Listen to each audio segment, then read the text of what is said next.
Olá, pessoas! Sim, esse aqui é um daqueles vídeos esquisitos que vocês não vão ver minha cara. E não só um vídeo esquisito, como isso aqui é uma coisa que a gente gostava de fazer mais no início do canal, que eram vídeos longos e vídeos mais longos ainda, sem imagem, ou seja, vocês só ouviram nossa voz. Nas profundezas da internet, isso aqui é chamado de podcast, ou seja, é uma conversa gravada em áudio que você pode assistir tanto aqui no YouTube quanto ir no link na descrição do vídeo e baixar só o áudio para ouvir enquanto você caminha, anda de bicicleta ou faz qualquer coisa. Nós gostaríamos muito de estar realizando esse projeto pessoalmente, mas como vocês sabem, coronavírus, então está sendo tudo feito à distância. Este aqui é o protótipo, é o beta do nosso projeto. Vamos então explicar do que se trata esse projeto. E para isso eu gostaria de apresentar o outro membro que está comigo para este papo, que é o Capela. Dá um oi pro pessoal, Capela. Eu retornei, meus amigos. Como estão? Depois de muito tempo ausente, saudade demais de estar nesse canal. Obrigado por me receber aqui na casa de volta, Regis. Estou abruptamente feliz de retornar e poder tocar esse projeto maravilhoso que a gente, assim que teve a ideia, já foi disparado começar a fazer. Pois bem, então agora vamos explicar essa nossa ideia, esse nosso projeto para o povo que está nos assistindo aqui de casa. Acontece que, como vocês bem sabem, desde o meu canal começou junto com a fase do renascimento da DC. E o renascimento da DC também foi marcado pela realmente ascensão do universo cinematográfico da DC, com seus altos e baixos, toda a sua polêmica causada pela queridíssima... Mentira, nem tão querida assim, Warner Bros. E de lá pra cá, muita coisa aconteceu, e especialmente a campanha para liberarem a versão do Snyder, do original em inglês, Release the Snyder Cut. De lá pra cá foram muitas campanhas, muitos pedidos, muita gente fantasiada na frente do estúdio da Warner pedindo para que esse filme saísse. E qual era a nossa surpresa? Que como nós, grandes fiéis de Snyder, quando ele anunciou que iria fazer tudo isso. Vamos dar um pouquinho de contexto. Existem 3 pessoas que usam a rede social Vero. Uma é a pessoa que desenvolveu o site, o programa. A segunda é o Zack Snyder e a terceira é o Capela. Aquilo lá é um deserto estiloso hipster e só esse povo usa. E todo mundo, fora esses 3 que usa, tá lá só por conta do Snyder. Sim. Ou seja, o Capela sempre esteve muito por dentro de tudo relacionado ao Snyder. E de lá pra cá ele sempre ficou muito atualizado em relação a tudo do Snyder e assistiu todas as lives que o Snyder fez assistindo os filmes.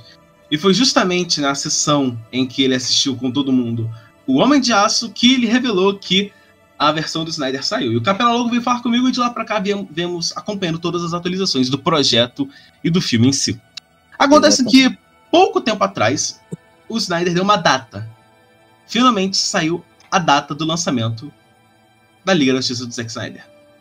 E como grandes nerds, ratos de quadrinho, reviradores de cosplay e tudo mais, nós propusemos uma missão: fazer um podcast para cada filme da DC em preparação para a Liga da Justiça do Snyder. Exatamente. Um espacinho para eu só falar uma coisa. Isso claro, aqui é para cada sua. Isso aqui é para cada infiel, incrédulo, miserável, que duvidou, que desdenhou dos dias em que eu passava citando e motivando a existência do Snyder Cut. Primeiramente, começou com uma negação de que não existe isso aí não. Daqui a pouco, se existe não vão liberar. E agora, meus amigos, é o momento. É o momento em que eu esperei. Esperei durante muito tempo da minha vida. Chupem! Obrigado. Era só isso. Então, este aqui é o episódio piloto, o episódio de teste, em que nós comentaremos O Homem de Aço, o primeiro filme lá de 2013 desse universo DC. Hoje, infelizmente, só temos o Capela aqui, porém, nós estamos nos programando para que, esse podcast saia todo domingo, e 2, que dos próximos episódios tenhamos outros convidados que aqueles que acompanham o canal do Regis há mais tempo já estão familiarizados com todos eles. Dessa vale forma, lembrar que a gente tá fazendo isso aqui de madrugada, então nem todo mundo pode parecer, mas foi o único horário disponível, porque a gente tá com a agenda muito ocupada, fazendo porra nenhuma nessa quarentena. Então, nas próximas vezes deve vir mais gente. Então, a gente fez aqui uma pauta, como vocês sabem, os outros podcasts aqui do canal, a gente é como se fosse uma conversa de bar, mas mas dessa vez, diferente do podcast Star Wars, eu fiz uma pauta pra gente seguir um pouco e comentar a maioria dos aspectos do filme. Então, vamos de fato começar o podcast de esquenta pra Liga do Snyder. Ok? A primeira pauta é a introdução, que é uma coisa que eu queria comentar um bocado, porque eu e Capela tivemos uma vida em relação aos quadrinhos bem diferente. E isso vai ser comentado agora na introdução, que é onde nós estávamos quando o filme saiu. Qual era a nossa situação na época? A situação do mundo era bem padrão. Todo mundo já estava acostumado com os filmes da Marvel. No ano anterior havia saído Vingadores e O Cavaleiro das Trevas ressurge. Exato. Então, filmes de super-heróis já estavam bastante estabelecidos, já era uma coisa comum, né? Já estava até comum a pessoa ir no cinema. Quando chegou ao nível Vingadores, eu lembro basicamente disso, que foi quando super-herói realmente fincou uma bandeira que nenhum outro gênero até hoje conseguiu tirar. E o que a Marvel fez com Vingadores foi um marco que todo mundo, não é à toa que agora a gente tá tendo Godzilla vs Kong, tá tendo vários filmes de universo, a Harry Potter vindo com o Wizard World, eu não sei qual o nome, mas vindo com essa temática de universo compartilhado por causa de 2012. O que 2012 fez foi absurdo. Você quer começar falando onde estava? Como vai ser? Então, eu acho que eu vou deixar você. Porque, só pra concluir o ponto anterior, eu e Capela tivemos uma vida bem diferente em relação a quadrinhos. Eu já comentei umas vezes no canal, mas eu não era um cara que lia quadrinhos desde criança. Quando criança, eu não lia Turma da Mônica. De vez em quando, raramente eu lia Menino Maluquinho, mas eu era muito mais um cara de desenho e de videogame. Até que tudo mudou quando, em 2008, eu comecei a ler mangás, e aí eu li Naruto, li Fullmetal, li um monte de coisa, mas eu nunca tinha me interessado por quadrinhos estadunidenses. Até que um dia, depois eu conto a história melhor em outro lugar, sei lá, talvez um podcast futuro, em que eu fui na banca e vi lá o Batman dos 952 e o clickbait da capa me fez comprar. Então, como a minha história começa já no ano de lançamento do filme, eu acho uma sensação de Capela comentar a história dele, porque ele sim é o estilo antigo, né? É o estilo do povo que...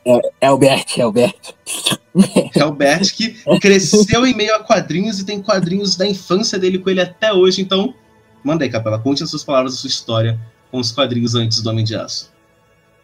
Então, a primeira vez que eu ganhei um quadrinho, eu acho que eu nem tinha idade pra ler. E, ironicamente, foi a revanche do Super com o Apocalipse. Ele tinha ressurgido, já tinha tido outro arco, e foi a primeira vez que ele foi contra o Apocalipse. É um arco de 3 histórias em quadrinhos que eu tenho até hoje, a primeira capa metalizada, e eu sempre tive fascínio pelo Superman. Depois, quando eu fui aprendendo o que era quadrinhos, o que o Superman do SBT tinha uma sobrevida muito maior, do SBT que eu digo que passava no Bom de Companhia, aquele da Justiça, nos quadrinhos, aí foi que eu explodi. Eu me fascinei bem mais pelos quadrinhos do Batman e das temáticas, mas o Superman pra mim sempre foi e sempre será o maior herói de todos. Eu nunca consegui ter uma empatia tão grande quanto eu tenho pelas pessoas, se não fosse pelo Superman, pelo que ele me ensinou nos quadrinhos. Nos desenhos da Liga tinha toda essa peça também, mas quando você lê aquilo, quando você acompanha, você ganha uma nova perspectiva, sabe? Meio que você tá fazendo quase um estudo mesmo, querendo ou não. Porque na TV tem aquilo tudo de sentar e assistir, e quando você é criança não tá muito aí pra analisar, tá mais aí pra ver. Então, eu comecei bem cedo, lendo os quadrinhos, já aos meus 10, então bota aí, 2010, eu comecei a ler quadrinhos por PDF, e infelizmente eu não tinha dinheiro, né, então não recomendo pirataria, não faço. Mas, enfim, eu fui lendo tudo que era quadrinho, e o Superman sempre foi que eu buscava conhecimento. Li muita coisa do Superman. E, tipo, tinha uma neura minha, porque eu não gostava da mentalidade, tem que ler, tem um novo ciclo e ler daqui, tá ligado? Rebutou tudo, começa daqui. Eu ficava, mas e se tiver uma referência obscura? O Regis sabe que o que eu mais admirava e admiro ainda nos quadrinhos era pós-crise e o que ela se propôs a fazer. Mas isso não me impediu de voltar, era de ouro, era de prata, era de bronze, e ver o que era aquela loucura, sabe? E foi daí que eu comecei esse estudo frenético até começar o que o Regis falou nesse boom dos filmes de herói. Não vamos mentir, a gente sempre teve e sempre vai ter um pouquinho de inveja branca pelo que a Marvel fez nos cinemas antes da DC. E eu culpo... Eu até acho que vale a pena a gente comentar em outro podcast ou em outro vídeo sobre isso, porque, tipo assim, cara, a gente tem que ser muito honesto e dar o devido valor ao que é merecido. A Marvel, ela, se virou muito bem com o que tinha. Sim, mano, sem os carros-chefes dela, que era Homem-Aranha, Quarteto Fantástico. Porra! Cara, na boa, se tu tirasse Superman, Batman e Mulher Maravilha sem imaginar fazendo um universo compartilhado da DC, muito difícil, cara. Foi o que a Marvel tava passando, tá ligado? Uhum. Eu acho super interessante que ela tenha conseguido. Mas eu ainda, vamos voltar lá, né? Eu não vi o Batman Begins nem o Cavaleiro das Trevas no cinema. Mas eu com muito o Christopher Nolan pelo que a DC pecou no cinema, pela demora da DC. E não só o Christopher Nolan, mas a Batmania. Depois do Batman do Tim Burton, tudo é Batman da DC, cara. Tudo bem, o Batman do Tim Burton quebrou recorde pra caraca, vendeu muito bonequinho pra DC, vendeu. Mas deixou tanto em segundo plano. Superman, Mulher Maravilha, pra não falar do que do Lanterna Verde do Regis, pra não falar do Flash, que, cara, sumiram. Era raro tu ter um Smallville, tá ligado? As aventuras do Superboy. Então, o Batman era realmente o carro-chefe.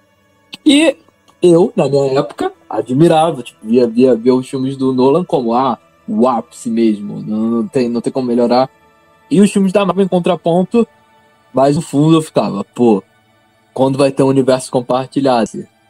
Podiam pegar aqui e botar um Superman nesse último filme aí do Cavaleiro das Trevas Ressurge.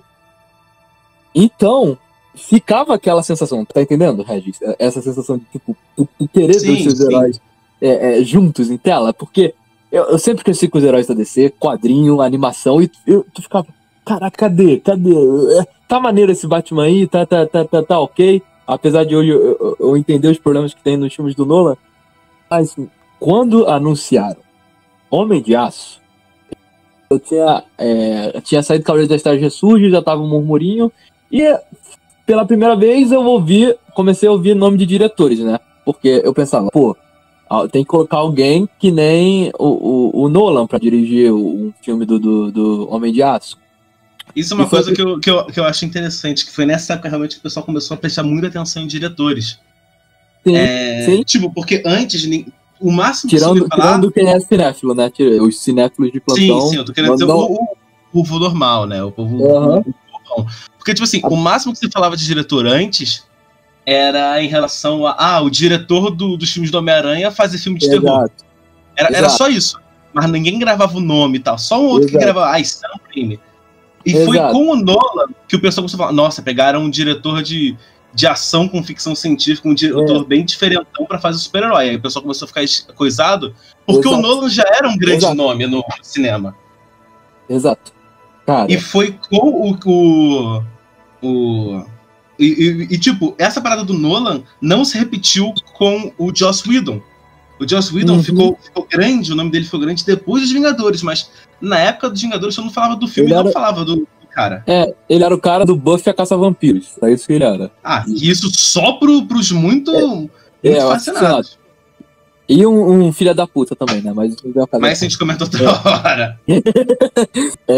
Mas quando eu vi os filmes do Nolan, Deu aquela, tipo, impressão de, tipo, o universo fechado e acabou. Quando tu sai de Cavaleiro da Estrada e ressurge, não tem ponta pra um universo compartilhado. Tem ponta pra uma sequência com o Jonathan Robin. Blake lá. Única coisa, e mesmo assim é muito subjetivo, sabe? É muito mais uma mensagem do que vai continuar. É mais uma finalização de saga mesmo. Sim. O cara realmente queria fazer uma história do Batman, e do Exato. Batman mesmo. Exato. Eu dou os méritos pro filme do Nolan. Nolan realmente... o que o universo da DC fez foi que bebeu muito do Nolan. O Nolan entrou como um produtor em Homem de Aço e bebeu muito do que o Nolan fez. E talvez isso tenha sido um problema pra futuramente na DC, né? Mas enfim. Cara, Mas a gente tem que considerar também que, tipo assim, antes do Batman Begins, os filmes de herói eles não sabiam trabalhar isso em cinema. Tipo, nos quadrinhos, as mídias permitem uma suspensão da descrença muito, muito diferente uma da outra. Sim. Você no teatro, você tem uma suspensão da descrença absurdamente maior do que num filme. Sim. Muito maior. No teatro nem tem cenário, o pessoal às vezes nem tem um figurino assim realmente absurdo. E você aceita, porque você tá no clima do teatro. Então, tipo assim, o pessoal, em geral, aceita coisas nos quadrinhos, tanto por causa do histórico, tanto por um monte de fatores, que não aceitaria no cinema. Então, o pessoal nunca soube trabalhar muito bem os heróis no cinema. Sempre era meio galhofa, sempre puxavam pra comédia pra justificar as coisas poderosas e tal. O ponto de virada mesmo, que, tipo, ainda assim, continuou sendo tratado como não um gênero por si só, mas um filme que tem elementos do quadrinho, mas não é propriamente um filme de quadrinho. Os X-Men, tipo, você ficava empolgado quando você viu o Magneto de capacete. Imagina, a gente reclama hoje, pô, esse visual aí não tá ao nível dos quadrinhos. Mas olha o X-Men o Magneto do Ian McKellen, cara. Porra. Cara, só pra fazer essa parte dos X-Men, eu acho muito mais interessante esse Magneto tiozão, porque, se liga só, o Magneto de quadrinhos sempre foi bombado. E tipo assim, o Magneto nunca sai no soco, ele nunca vai dar uma porrada na cara de alguém, ele vai usar os poderes. Então, tipo assim, o bombado é só por aparência mesmo, porque a ameaça que ele representa não tá na força muscular dele, tá na força mental, na estratégia, nos poderes. Mas a gente tá se desviando muito do assunto. Vamos voltar pro assunto da gente antes do Homem de Aço. Só puxar a última piada então, porque ele puxava muito ferro, o Magneto, né? Então talvez com certeza. Então, o ponto que eu vou chegar foi: você tava no universo lá sozinho do Nolan e olhava pro lado e via os Vingadores já se formando, via a interação do Homem de Ferro com o Capitão América, e tu pensava, podia ser o Batman com o Superman, podia ser o Bruce Wayne e o Clark Kent lá na tela. Então, quando anunciaram o Homem de Aço, obviamente que eu fiquei enrijecido com o meu pênis de 13 anos de idade. Eu fiquei na ulha pra ver. E quando eu ouvi o nome Zack Snyder, eu comecei a pesquisar. É o mesmo cara que fez 300, eu gosto de 300. É o cara que fez isso aqui. Então, meu amor por Zack Snyder já não foi amor, né? Mas foi aquela, ok, eu gosto do que esse cara fez até agora. Talvez, realmente. Então, o momento em que eu fui pra sala de cinema, eu não lembro se foi o primeiro filme que eu fui ver sozinho no cinema. Talvez eu esteja com os meus sentidos nublados e esteja achando que eu tava sozinho na sala de cinema. Mas eu lembro que, tipo, a sensação que eu tive durante o cinema foi a sensação de, ok, ainda não é um universo compartilhado, mas, pô, dá pra construir muita coisa daqui. Eu pensava, eu achava muito injusto unir com o estilo do Nolan. É muito fechado. 2, o Batman ser o pontapé inicial para um universo estendido, eu acho meio quebrado e injusto com o que é o Superman. Com quem é o Superman, né? Então, eu sempre quis realmente que o Superman fosse o eixo de um universo criado como o Homem de Ferro foi o eixo do universo Marvel, entendeu? E quando eu vi o filme Homem de Aço, foi no momento em que eu estava nessa necessidade de preencher o vazio causado pelos filmes do Nolan. Esse é o momento que eu estava. Então, Bola pra tu aí. Então, como eu falei, eu comecei a ler quadrinhos no meio de 2013. Então, eu lembro perfeitamente de antes do Homem de Aço, lá quando saiu o Cavaleiro das Trevas, principalmente o Cavaleiro das Trevas em si, todo mundo comentava daquele filme. Não, porque não sei o que, não sei o que, não sei o que. E na época eu tava cagando pra super-herói. Eu falava, eu nem ligava. Então, quando saiu os Vingadores, eu já tava blindado. Então, quando começavam a falar, não, porque o Capitão América, o Thor, o Hulk, Viúva Negra, não sei o que, eu já saí de perto porque é um assunto que eu não tinha interesse, não era nada perto de mim. E engraçado que uma das pessoas que estava nessa época, eu gostaria muito de que tivesse aqui para confirmar isso, é o Nendaron, o cara com quem eu tinha um canal antes do meu canal. E ele, nossa, ele viu todos eles e tudo mais. Ele era um dos caras que surtou tanto com os filmes do Nolan quanto com Vingadores e tal. E na época eu tava cagando pra isso. E eu lembro que quando os primeiros quadrinhos que eu comprei do Batman estavam com aquela propaganda do Homem de Aço em cima. E naquela época, cara, eu era muito influenciado pelos animes. Então a minha visão de herói, de esse tipo de coisa, não era que nem eu tenho agora. Porque no Japão não tem isso de este cara é um herói. Eles quase não usam a palavra herói em si. Eles usam mais tipo, você tá fazendo a coisa certa, você... Tipo, eles não costumam ter essa glorificação da figura do herói. Eles tratam muito mais de pessoas comuns, mesmo que o comum deles seja superior ao nosso, tipo Dragon Ball. O comum de lá é muito mais superior do que o comum regular. Mas, assim, eles têm essa visão de que é uma pessoa comum que tá fazendo bem e meio que todo mundo apoia, todo mundo participa e coisas do tipo, e não tem isso da pessoa ser herói. Ela é vangloriada. O Naruto o pessoal comemora as vitórias dele, Fullmetal Alchemist, todo mundo comemora, mas eles não tem isso da figura do herói.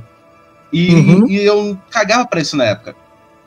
E a visão que eu tinha do Superman, tipo, você bem sabe, eu não ligava nem pro desenho da Liga da Justiça. Eu achava legal, mas também não mexia muito comigo. Principalmente porque eu não li os quadrinhos, não conhecia aqueles personagens. Mas, claro, como qualquer criança, eu gostava do desenho. E, cara, quando saiu o Homem de Aço, eu caguei total. Eu nem vi no cinema e tudo mais, eu realmente não liguei. Sorte que, no ano seguinte, acho que foi no ano seguinte ou no outro ano, eu comecei a ir atrás de locais onde eu pudesse comprar DVDs e Blu-rays para aumentar minha coleção. E nisso, em um desses lugares que eu fui, por acaso foi no lugar onde eu comprei um monte de DVD de filme de terror japonês. Até hoje eu não sei como aquela locadora tinha isso. Uma raridade do cacete. E lá tava assim uns Blu-rays muito baratos, tipo R$5, muito barato mesmo. E tava lá, Homem de Aço. E nessa época eu tinha acabado de ganhar meu PS3.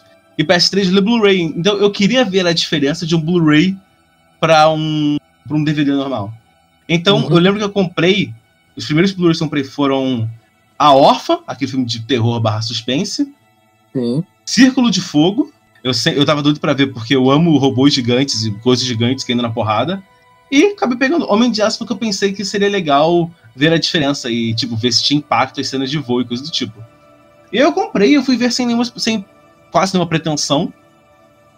Cara, ali foi que eu vi assim, ok, esse negócio de herói pode ser legal. O Superman pode ser um personagem legal. Foi ali que eu vi que, tipo, isso aqui é interessante. Então, agora é um bom momento para entrar na segunda parte da pauta, né? Isso. O que achamos do filme quando assistimos ele pela primeira vez? Cara, já aproveitando que eu já tô falando, vamos lá. O que eu achei pela primeira vez? Eu era bem novinho e, como qualquer pessoa pré-adolescente / adolescentezinho, eu não tinha uma compreensão tão grande do mundo. Então, eu gostei muito das cenas de ação, eu gostei muito da porradaria e tudo mais, mas eu não entendi as coisas que hoje me atraem no filme, que é a parte de ficção científica, a parte alienígena e coisas do tipo. Então, tipo, foda-se, eles vão jogar um avião na máquina lá que tá com um raio azul no chão, porque assim, tem que parar ela. Então eu não entendi as nuances, eu não entendi um monte de coisa. Mas eu lembro que foi um filme que eu gostei. Eu gostei de ver esse Superman mais humano, mais próximo da nossa realidade. Sim. Porque antes, tipo, o que eu tinha do Superman era aquele do desenho e ele era muito... Deus. Ele era muito idealizadão, ele era muito diferente. E, sei lá, é uma visão mais, talvez, inocente, com aquele toque Bruce Timm de fazer as coisas. que não é tão inocente assim. Mas, tipo, eu nem pensava muito no Superman, mas a imagem que veio na minha cabeça era de um escoteirão, do cara que pode fazer tudo e tal, e sei lá, eu realmente não sei exatamente o que eu pensava do Superman naquela época. E mas depois que filme? Aí depois do filme eu pensei, ok, o Superman realmente é um cara muito forte, ele realmente pode botar pra fuder com tudo. Hoje em dia, a minha visão do Superman é muito diferente. Hoje em dia, como você falou, eu entendo perfeitamente o que o Superman representa. Apesar de que, tipo assim, todo super-herói tem uma mensagem, meio que o que ele representa. E a mensagem que mais mexe comigo são as mensagens do Superman, do Batman e do Lanterna Verde, que são, respectivamente, a do Superman, acho que é a mais simples, que é tudo vai ficar bem. Esperança. A ideia do Superman é isso, é de esperança de que, cara, você pode estar na maior merda possível. Se o Superman aparecer, acabou todos os problemas. O Superman tá ali pra te ajudar, vai te salvar, vai acertar tudo. Então, a ideia do Superman é que e talvez, tipo, sei lá, a sub-mensagem do Superman é justamente de que você pode fazer o certo. Essa foi a mensagem que introduziram nele a partir do momento que a pessoa começou a perceber que o maior poder dele era diferenciar o certo do errado. E isso é uma mensagem muito poderosa. E você pode fazer o certo não só sendo um kryptoniano, né? Você como indivíduo tem e deve fazer o certo, sabe? Eu acho que isso é o que mais pesa pra mim. Sim. A do Batman... Pode falar. A do Batman, a mensagem do Batman é de que... São meio que duas também, que é segundo o Superman, né? Meio que uma principal e uma por baixo. A que eu considero mais importante do Batman é que todo mundo tem uma segunda chance pra fazer o certo. Então, tipo, o Batman, ele, apesar de ser um cara amargurado, super traumatizado, ele ainda acredita que o ser humano pode ser bom. Então, por isso que ele sempre dá uma segunda chance. Ele sempre... A pessoa pode estar fazendo a maior merda do mundo, ele vai dar uma chance da pessoa se redimir, da pessoa fazer o que é certo. E aí meio que a subtemática do Batman é de que você não precisa ter poderes pra fazer o que é certo. Que também é uma mensagem muito foda. E a do Lanterna Verde, eu percebi isso só realmente quando comecei a estudar o Lanterna Verde, e é um dos motivos pelo qual ele se tornou um dos meus heróis favoritos. A mensagem dele é que uma pessoa com força de vontade pode mudar o mundo. E porra, é uma mensagem muito foda. 3 mensagens com fundo de idealismo, que eu acho que é a proposta da DC sempre foi isso, né? Um idealismo que não se corrompa, e a Marvel já vai na outra pegada de corromper esse idealismo, pelo menos nos quadrinhos. E com a DC fica evidente, sabe? O que ela quer é inspirar, é dar esse fundo quase que poético para o mundo que a gente está vivendo hoje. Sim. E na época que eu vi o filme eu não tinha nenhuma noção desse subtexto, dessas mensagens e tudo mais. Sim. Então, no final, foi um filme que eu gostei por conta da ação, por conta de tudo mais. E ali eu entendi, assim, historicamente quem é o Superman, né? Então, ele é um alienígena e tudo mais. Eu entendi a mitologia dele.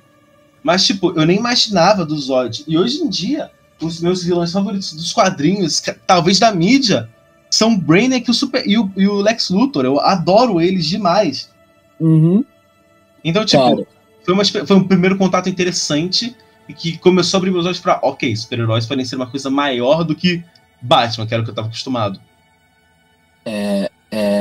Excelente. Eu não quero falando mais do que tu falou, então eu vou dar por outra perspectiva. Uma coisa que eu esqueci de falar é que eu também cresci muito com o Superman do Christopher Reeve. E eu acho que isso é o ponto mais importante. E eu tinha um DVD, eu não sei se eu ainda tenho, do Superman 3 com Richard Pryor. E, mano, durante muito tempo, a minha mentalidade de Superman ficou em cima do Christopher Reeve. O Clark Kent bobão, atrapalhado, e o Superman, aquele símbolo de idealismo, esperança e incorruptibilidade. Mas, uma coisa, quando eu botei o pé pra fora do cinema, eu já fui tendo aquele turbilhão de, meu Deus, eu vi algo que realmente me impactou. Foi isso que os meus pais, as pessoas que estavam na época do Christopher Reeve sentiram, porque eu tô sentindo algo muito bom. O logo do Christopher Reeve, né, dos filmes do Christopher Reeve, era você vai acreditar que um homem pode voar. E esse filme está em muita coisa, tipo, não avanço tecnológico, né, que nem era do Christopher Reeve, mas em avanço de roteiro e de trama. E, claro, eu ainda era uma criança, como você bem falou, eu não ia ter a noção 100%. Mas o que me deixou com asco, e eu acho que foi daí que eu comecei a nutrir um ódiozinho particular pelo tipo de gente que literalmente, assim que o filme saiu, já foi fazer comparação com o Christopher Reeve, ou com o quadrinho, ou com o Superman das animações. E algo que nunca entra na minha cabeça. Gente, criticar por cima de uma maneira tão rasa e sem... eu não tô falando que você não pode não gostar do filme, mas usar isso como crítica no quadrinho não é assim. Pra mim, a validação já vai pro ralo do argumento. Cara, eu e o Regis, a gente já deve ter lido o quê? Centenas, indo pra casa dos milhares de quadrinhos. E o que a gente mais sabe é que nada é pra sempre. Esses termos que o Regis falou do Batman, do Superman, do Lanterna Verde, não foram criados na hora. O Lanterna Verde que o Regis admira agora é o Hal Jordan. Na época era o Alan Scott com ideias completamente diferentes, num mundo completamente diferente, com matemática completamente diferente. Superman vem da década de 30, gente. No finalzinho da década de 30. Não é a mesma coisa. Não tem como ser o mesmo Superman do Christopher Reeve, que era um mundo diferente. Não tem como ser o mesmo Superman da sua animação da Liga da Justiça. Cara, e tem que considerar também que, tipo, o próprio... Tipo, primeiro que todos os personagens foram criados pra vender. No início eles não tinham, assim, o ideal mesmo. Eles tinham umas ideias por trás, mas não... Nossa, ele representa isso. Isso foi acontecido com o tempo. Assim que uma pessoa evolui, os personagens com tanto tempo evoluem. O Batman matava, cara. E, tipo, o que as pessoas mais reclamam hoje em dia é do Batman não poder matar. E o Batman foi um herói que começou sendo um assassino, cara. Começou com não tendo essa regra. E tudo bem ele ter desenvolvido para uma faceta que não mata agora. O que esses personagens são tropos, são coisas que alguém pode pegar, que nem o Zack Snyder fez, e brincou com a temática e explorou ele de forma relevante para com a nossa sociedade hoje em dia. A gente vai falar de BVS mais pra frente com o conflito do século, né? Que eu acho que começou em Homem de Aço, mas quando deu pra BVS, essa gritaria de mudaram meus heróis começou maior ainda. Mas eu acho interessante guardar isso pra parte das polêmicas aqui do podcast. Sim. Mas só pra dizer, não tem uma... Só tem uma palavra certa nessa frase que é herói. Mudaram o quê? Não tem como mudar algo que está sempre em constante mudança. Mudaram há muito tempo já. E os heróis não são seu, caralho. Você pode ter um apreço por eles, mas a escritura, os direitos estão com a DC. Então vamos guardar pra polêmica. Mas... Os direitos nem são de quem criou o boneco, cara. Exato. Só quem poderia falar mudaram o meu Superman é o Jerry Siegel e o Joe Shuster. Exato. Mas bom, acho que agora a gente já comentou o que a gente achou do filme na primeira assistida. Sim. E agora a gente vai entrar no terceiro tópico, com vários subtópicos, que é o que a gente acha do filme hoje. É que o bicho pega. A gente reassistiu o filme pra fazer esse podcast. Então a gente tá com ele fresco na cabeça. E vamos lá, Capela, pra você, o filme melhorou hoje em dia? Cara, eu nem sei explicar o quão grandioso o filme se torna em uma análise mais profunda, quando você reassiste com calma. No cinema, tem todo o cheirinho de pipoca, tem toda a emoção, tem toda a vibração. Você vai deixar coisas passar. Muito. Tipo, é drástica a sua falta de atenção numa primeira assistida, principalmente quando você é fã. Quando você é fã, fudeu que tu vai com lente. Vai com lente de tipo, ou... que nem eu falei no quadrinho é assim, ou meu Deus, meus heróis estão em tela. Uma das duas você vai. Eu geralmente vou com a segunda. Geralmente vou com, ai meu Deus, meu Superman aqui, olha, eu conheço esse cara. E quando você reassiste com calma e tal, o filme engrandece de uma maneira espetacular. E, como o Regis bem disse, éramos crianças, éramos garotos, nem fazíamos a barba ainda. E rever agora e a relevância que esse filme tem e o significado que ele tem para a atualidade melhorou um disparado 80%, 70% de melhora, sabe? De aproveitamento. É um filme incrível, ainda assistindo hoje em dia. Extraordinário em termos técnicos e em termos criativos. Eu realmente aplaudo de pé Homem de Aço. E acho que foi um pontapé certeiro, não vou falar espetacular, nem usar uma palavra assim, mas certeiro para o que viria pela frente, sabe? E te Red? Cara, vamos lá. Eu reassisti agora, e claro, eu peguei muita coisa que eu não tinha pego antes, mas também o filme melhorou muito pra mim. Mas agora eu percebo que tem coisas nele que me incomodam. Antes ele era tipo top 3 ADC. E agora, com mais filmes e mais coisas, ele não tá lá no final da lista. Mas ele também não tá no topo. Ele tá assim, na metade pra cima, sabe? Ele é um filme acima da média em vários aspectos. Mas ele ainda tem uns defeitinhos que incomodam. Então, e tipo assim, eu acho que no geral, eu sei que o Snyder planejava fazer um ciclo sobre Superman, mas olhando todo o contexto da DC em si, eu acho que foi um ótimo pontapé, um ótimo início. Porque, cara, se para pensar, muito da DC é de alienígena, é de espaço. Sim. Então, cara, logo no primeiro filme, já colocando o contato dos humanos com alienígenas, tu já resolve muita coisa do futuro. Sim, sim. A cena inicial, né? Vamos pro primeiro subtópico, então. Krypton. Krypton. Mano, boa. O que eu mais... Aqueles 15 minutos iniciais são de outro mundo, sem trocadilho intencional. Mano, o que é aquilo, Regis? Tu começa em tipo, todos os filmes do Superman tem que ter essa cena de Krypton, assim como tem que ter o Wayne baleado nos filmes do Batman. Mas, cara, essa reimaginação de Krypton, meu irmão, eu não estou ainda pronto pra ela, cara. Se tu olhar nos quadrinhos ou em outras mídias, Krypton sempre foi feita como se fosse a Terra com alguma coisa diferente, com uma roupa esquisita, com um prédio diferente e tal. E ali, Krypton é extremamente alienígena. Mano, e é isso que me atrai. Tipo, nos filmes do Richard Donner, lá do Christopher Reeve, Krypton é branco.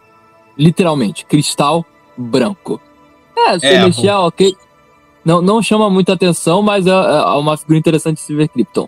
Aqui, você quer entender como esse mundo funciona. Você quer saber o que caralhos é isso que o Jor-El tá montando, meu irmão. É comum ter esses animais? Eu posso ter um? É tipo comprar cachorro? Você quer saber? Uma das coisas que mais me atrai em Krypton é o fato de que nada lá tem tela. É tudo a porra de um grafite doido que forma a imagem em 3D. Exato. Mano, tudo, na real, ó, esse cenário assim, aí, as armas fio-fio, né, que tem que ter em toda a ficção científica aqui, mas as vestimentas do Conselho de Krypton, mano, puta que pariu, mano. Cara, a arquitetura e as armaduras que parecem umas tripas coladas e tal, cara, Krypton é extremamente alienígena e eu acho isso ótimo. É um mundo muito estranho. Todos os aspectos que o Snyder parou pra abordar no filme mostram o quão alienígena e bizarro é aquele planeta, cara. Tudo. E tu quando tu para pra analisar, se tu der pausa, assim, além de ganhar um protetor de tela irado, em qualquer momento que tu der pausa em Krypton, tu vai ganhar um protetor de tela novo, mas, quando tu der pausa, por exemplo, aí tu vai ver os animais, a fauna. Tu quer saber do que se trata esse boi tartaruga demônio que tá aqui? Quer saber do que se trata essa libélula dragão que o Jor-El tá montando? E quando você dá pausa em alguns momentos, por exemplo, quando o Jor-El sai e vê Krypton sendo atacada e chama a montaria, né? Tem uma luz explodida lá atrás. Sim. Antes do Snyder falar, que eu vou entrar nesse tópico, eu sempre perguntei, pô, aquilo é normal, isso aconteceu agora, mas, cara, abre a curiosidade, espaço pra curiosidade, sabe? Abre pra tu saber como funciona.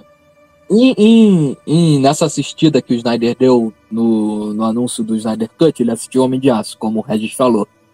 E ele disse que aquela era uma das luas de Krypton que foi destruída. Até que você vê que tem outras ali do lado, você vê que tem pelo menos duas. Sim.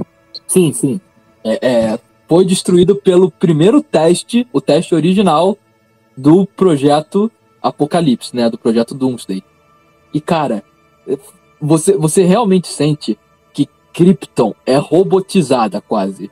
Porque o conceito do Snyder é que os kryptonianos não têm o senso de escolha. Não tem qual o nome? O livre-arbítrio, né? Vamos botar assim. E você realmente sente que o Jor-El só é cientista. Só é, Sim. tipo, a vida dele é pela ciência.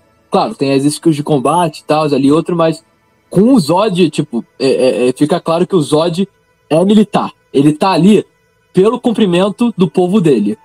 Os governantes estão ali pra governar Krypton e acabou. Krypton tá explodindo e ele falou, a gente tem que ficar aqui governando. Por quê? Porque é no sistema, tá ligado? É bagulho já pragmático na mente deles, é coordenado. E tu sente isso só na fala. Mais na frente eles explicam, mas quando tu para pra rever, realmente tu sente que Krypton é um grande computador quase por causa do Codex. Você também sentiu isso nessa reassistida?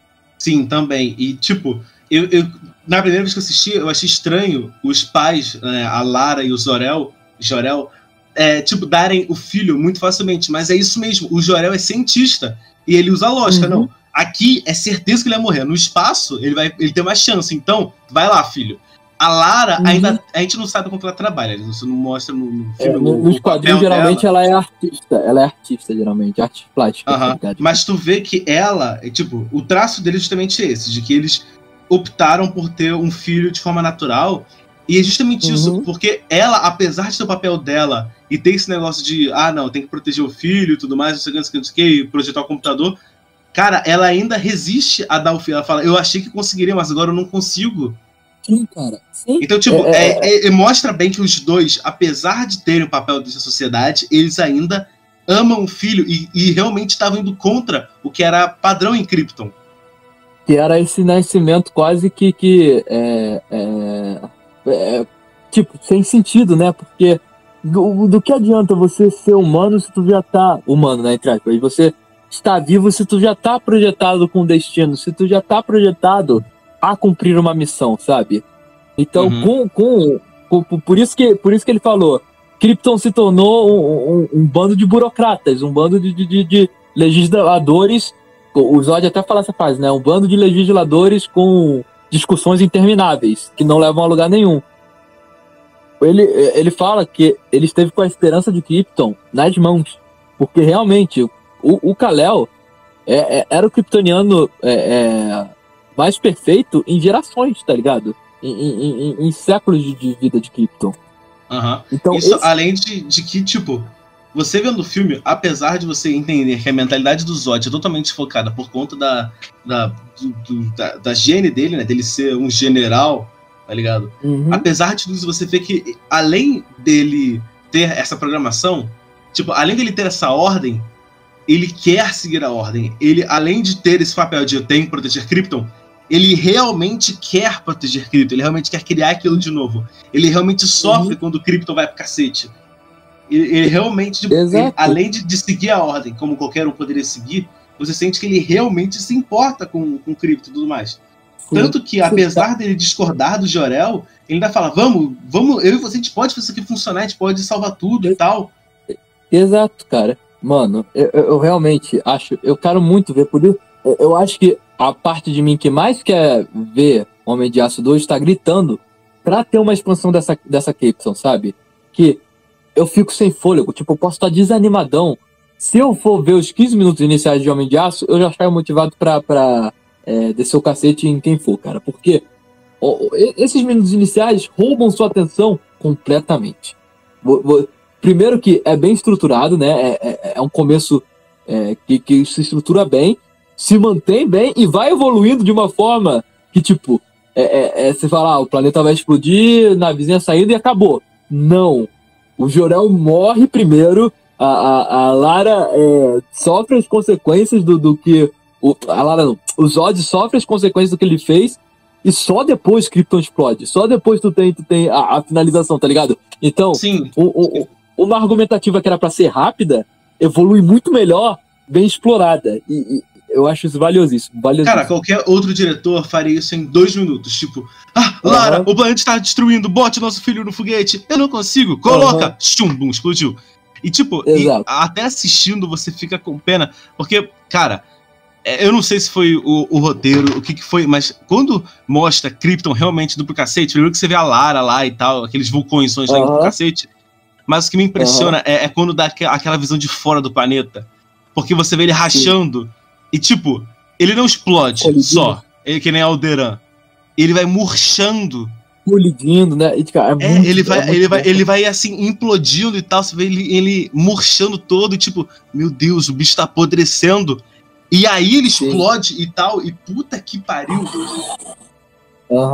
Cara, eu acho... Então, tipo, eu acho realmente esse início muito bem feito. Cara, e o que eu também gosto muito... Eu já falei pra caraca da tematização, mas eu vou voltar só pro último ponto, que é a sensação de realmente estar tudo vivo. Não é só um cenário, sabe? Não é só uma localização, é realmente uma história lá. Eu fico embasbacado como ainda não pediram por uma coisa. Querem fazer Criaturas da Trincheira, né, do Aquaman, e não querem um filme chamado, sei lá, Lendas de Krypton, tá ligado? Ou alguma coisa que expanda esse universo. Qualquer coisa, cara. Um Homem de Aço 2... Teve a série de Krypton, né? Sim, mas, pô, não é a mesma coisa, sabe? O Homem de Aço 2 podia muito bem trabalhar isso, colocando o Brainiac como vilão, né? Tudo bem que o Brainiac é muito grande, mas, sei lá, eu acho que o Brainiac deve ter alguma coisa com essa Krypton, tá ligado? Tu fica curioso pra saber qual seria a visão do Snyder. É engraçado Brainiac, que apesar de lá na frente no filme o Jor-El contar pro Kal-El de novo a história de Krypton, ele não conta. Ele não reconta o que você já viu, ele adiciona. Então ele fala, Krypton era um planeta que estava cheio de sonda pelo espaço, e a gente conseguiu isso, a gente abandonou as sondas, a gente usava essa máquina para não sei o quê. Então, tipo, o que você já viu é resumido. O que você não viu, ele conta e dá uma extensão. Então, tipo, você realmente vê que, caralho, Krypton era muito mais do que só um pedaço de terra. Sim, como... Cara, é isso, cara. Não era só um pedaço de terra. Eu acho que essa frase resume muito bem. Krypton tem coisa. Não era só um pedaço de terra. É uma frase que resume muito bem essa Krypton. Cara, eu sei, muita gente não liga, mas eu acho meio forçado. O símbolo do Superman é um símbolo alienígena e é um S perfeito. E, tipo, é claro que o Zack Snyder ia ser doido de modificar o símbolo pra um símbolo alienígena bizarro.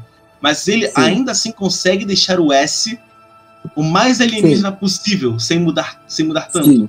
E você reparando, aquele S já tava na armadura do Jor-El, já tava na arquitetura de Krypton, já tava em um monte de lugar.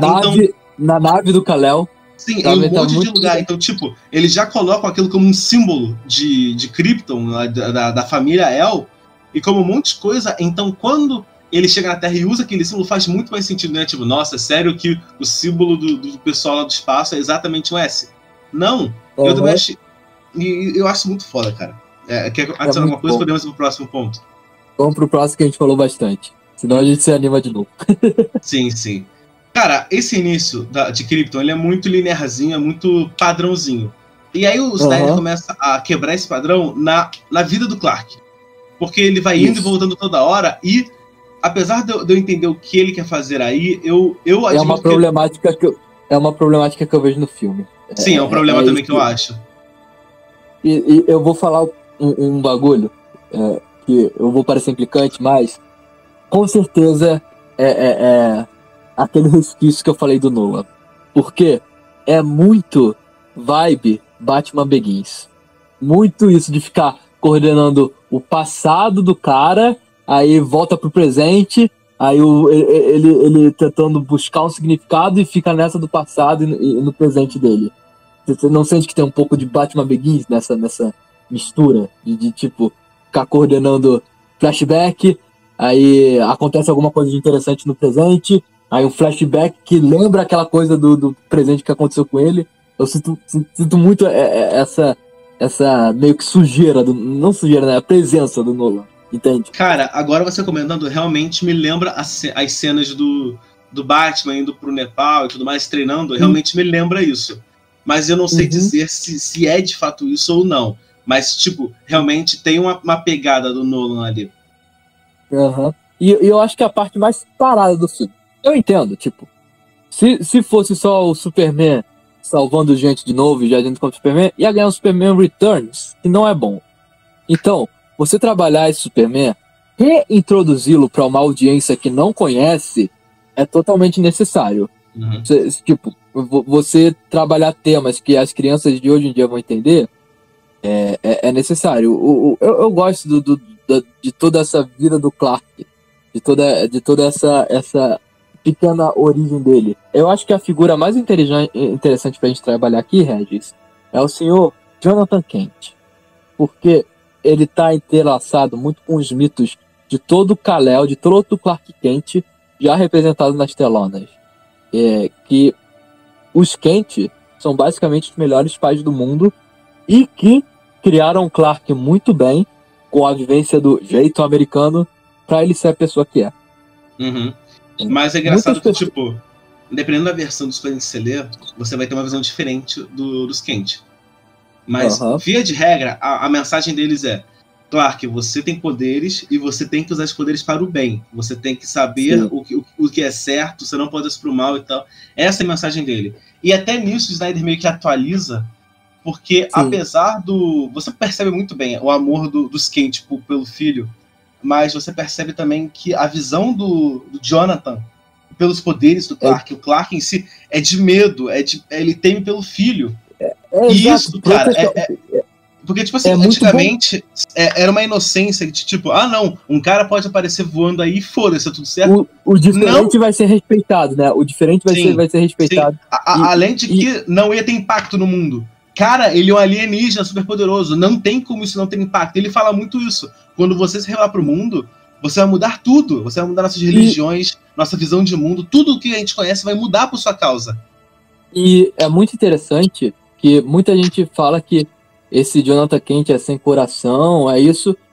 E não, ele só não é um sábio Merlin, que nem ele é em alguns filmes e algumas adaptações, porque o Jonathan Kent sempre fica muito como essa figura de eu sei tudo, eu sei o que é melhor, sou muito, tenho 28 em sabedoria, ouve o pai, eu confio no pai. E esse Jonathan Kent não é que ele seja um imbecil ou não tenha sabedoria, mas ele é humano.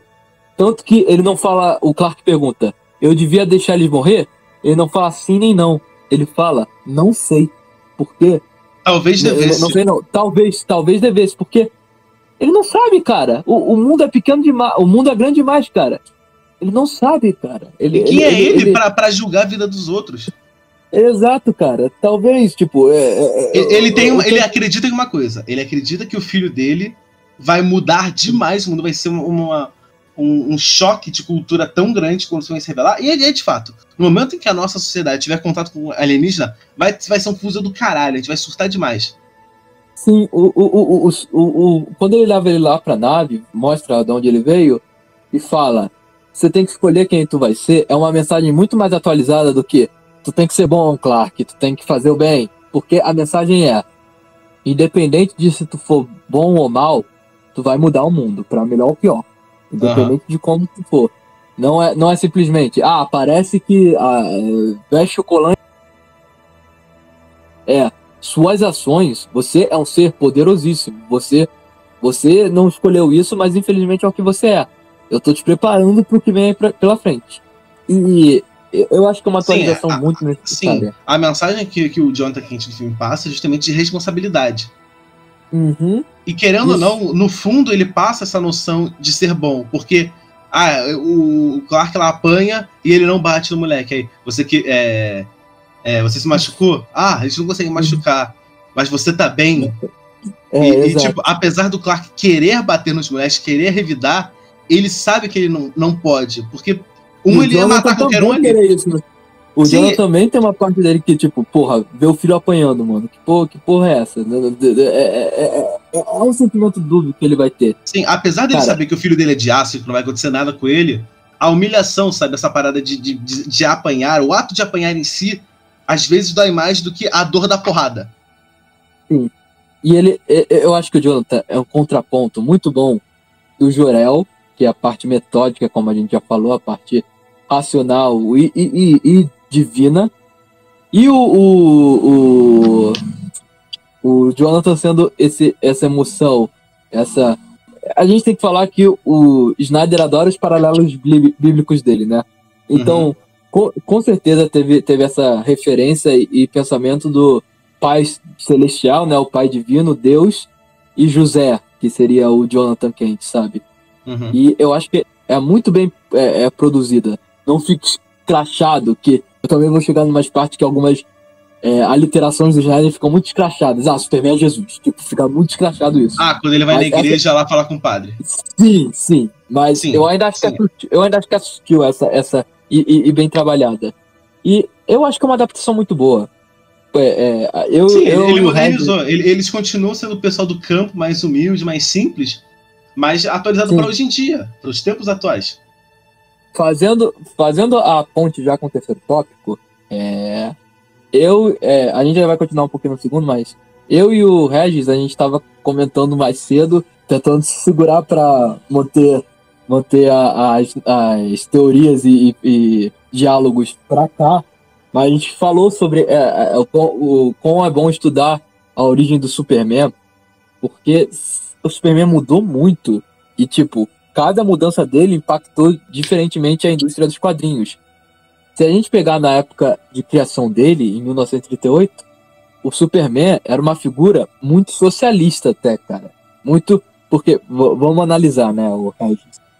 Ele vem de dois criadores judeus, né, que é o Jerry Siegel e o Joe Shuster, na época mais fodida de Nova York, né, que era a Grande Depressão. Logo depois, 30 e pouco. 30 e pouco, tipo, fudidos ainda. E jornalistas bem pobres, querendo ganhar vida como cartunista. E fizeram o Superman como um símbolo de revolta, como um símbolo de descontentamento. Tanto que na primeira edição do Superman, Action Comics, o que acontece?